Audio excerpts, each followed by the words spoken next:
aux personnages très importants. Donc, je vais commencer par M. Omarjee, qui est donc membre du Parlement européen et le vice-président de la Commission politique régionale du Parlement européen. Monsieur, venez pour nous parler dans vos pupitres. Merci beaucoup.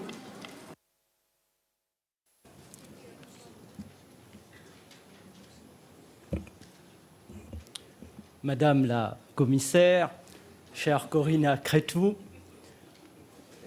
Monsieur le Président en exercice du Conseil, cher Yann, Messieurs les Présidents, j'aurais aimé pouvoir dire et Madame et Mesdames les Présidentes, ça viendra peut-être un jour, mes chers amis, collègues députés européens, Mesdames et Messieurs, je suis ici devant vous pour m'exprimer au nom de la conférence des députés des régions ultra-périphériques.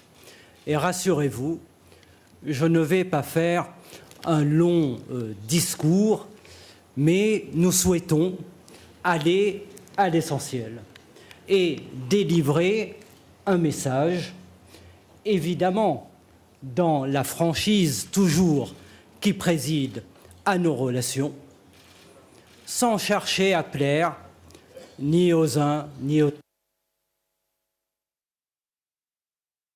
sans chercher non plus à déplaire, mais tout simplement dire ce qui doit être dit. Combien de stratégies qui n'ont pas encore d'ailleurs toutes été évaluées. Combien de mémorandums des présidents des régions ultra-périphériques? Combien de discours au Parlement européen? Combien d'efforts depuis des années et des années pour qu'enfin nous rentrions dans le concret? Et c'est de concret dont nous avons besoin. Il n'est plus aujourd'hui urgent d'attendre, ni pour l'Europe, ni pour les régions ultra-périphériques. Il est urgent d'agir et nous avons la base juridique nécessaire pour pouvoir agir maintenant. Bien sûr, nous saluons évidemment la décision d'une nouvelle stratégie pour les régions ultra-périphériques. C'est un bon signal qui est adressé à l'ensemble du collège des commissaires. Bien sûr, nous saluons chaleureusement, vivement, les efforts de la commissaire Corina Cretu pour faire partager dans la transversalité cette culture région ultra-périphérique.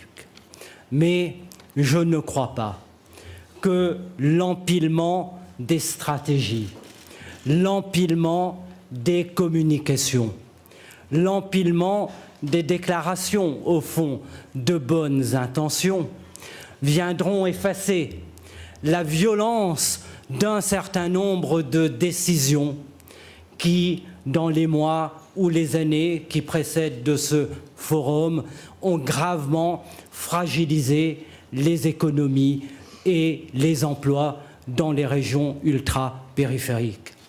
Rien ne pourra effacer les conséquences des décisions prises concernant la banane, avec la disparition des quotas et des prix garantis.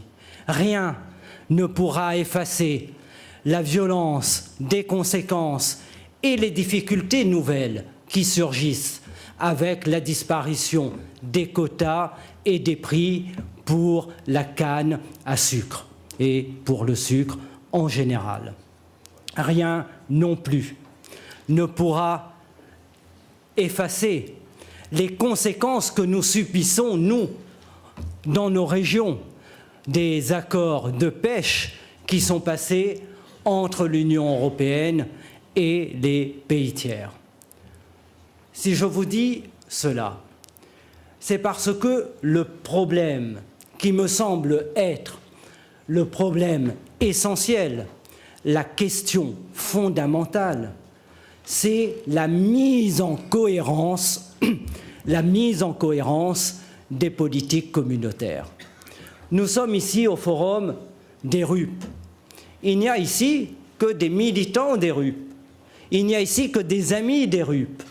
Et la première militante pour les RUP, c'est la commissaire Crețu et la politique régionale. Mais il y a toutes les autres politiques. Et c'est cette mise en cohérence qui doit être recherchée. Parce que nous nous retrouvons dans cette situation extraordinaire où il faut ensuite venir réparer les dégâts qui ont été créés par les politiques communautaires elles-mêmes. Ce qui est donc nécessaire, c'est de pouvoir aussi, a priori, en avant, en amont, intégrer nos demandes, en amont, prendre en compte les spécificités des RUP, en amont, s'appuyer sur l'article 349 tel que la Cour de justice et des communautés européennes le permet pleinement aujourd'hui. Et nous n'en pouvons plus, non plus, de devoir toujours faire la preuve que cet article doit s'appliquer. Nous n'en pouvons plus de toujours demander à la Commission européenne, qui est la gardienne des traités, d'appliquer un traité. Nous n'en pouvons plus, et je crois que ce n'est plus le moment, de dire que cet article est pertinent. Il y a eu un débat parmi les constituants sur la nécessité de mettre cet article au plus haut niveau de la hiérarchie des normes et de définir ses contours comme ses limites. Eh bien, il faut sortir de cette logique où en permanence les acteurs des RUP, les acteurs économiques, les acteurs politiques, les députés européens doivent venir à la Commission convaincre que cet article a une légitimité. Cet article est légitime, il est dans le traité, cet article doit donc s'appliquer pleinement. Il faut aussi, et je crois que c'est une question absolument essentielle, et je le disais, tout intégrer en amont. Nous avons eu ce drame concernant les RGEC. Que de temps et d'énergie perdus pour réparer une orientation initiale qui était mauvaise. Que de temps et d'énergie perdus pour pouvoir corriger les aspects les plus négatifs dans les accords de libre-échange. Il a fallu l'action du Parlement européen pour que dans l'accord concernant l'Union européenne-Équateur puisse être introduit à la dernière minute de manière quasiment désespérée, grâce à tous mes collègues qui sont ici, les dispositifs qui permettent d'avoir des clauses de sauvegarde opérationnelles. Il en a été de même concernant la CAN, avec l'accord sur le Vietnam, on en a parlé ce matin, et c'est le Parlement européen qui, au dernier moment, dans l'unité que vous voyez, qui est celle de tous les groupes politiques au Parlement européen transpartisan, a pu obtenir les protections. C'est aussi le Parlement européen qui a pu éviter, au dernier moment, il faut le dire, dans la dernière législature, que le POSEI, qui est, on l'a dit, essentiel à notre agriculture, le POSEI qui est la preuve que lorsqu'on a une approche spécifique, cela marche. Eh bien, c'est le Parlement européen qui, au dernier moment, a évité qu'il y ait un adossement absurde sur le premier pilier de la PAC, et nous avons pu ainsi sauver ce qui nous est très précieux.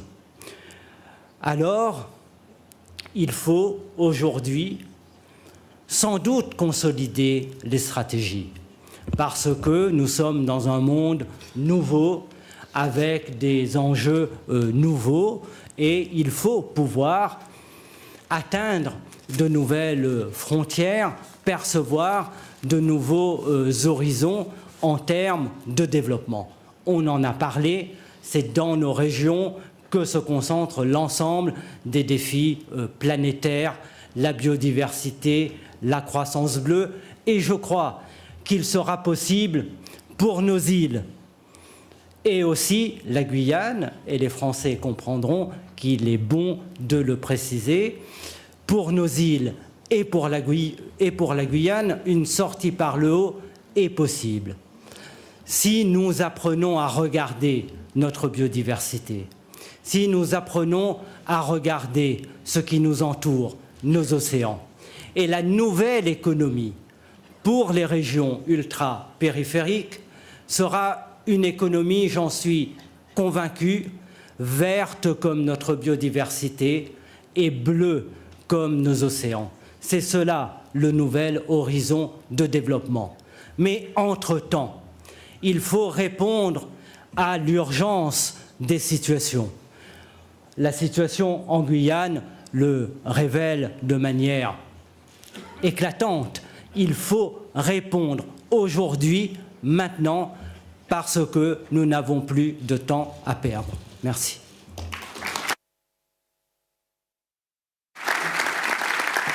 Merci beaucoup, monsieur le député. Merci beaucoup. I would like